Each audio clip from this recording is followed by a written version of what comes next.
Zdravím všechny, máme 23.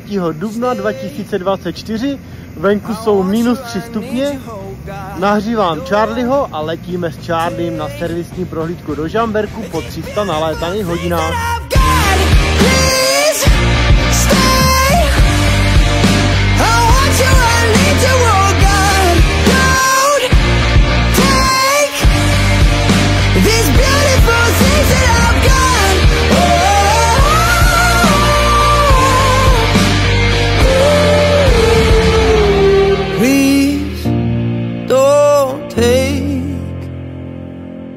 I found my mind, I'm feeling sane. It's been a while, but I'm finding my faith. If everything's good and it's great, why do I sit and wait till it's gone? Oh, I tell you, I know I've got enough. I've got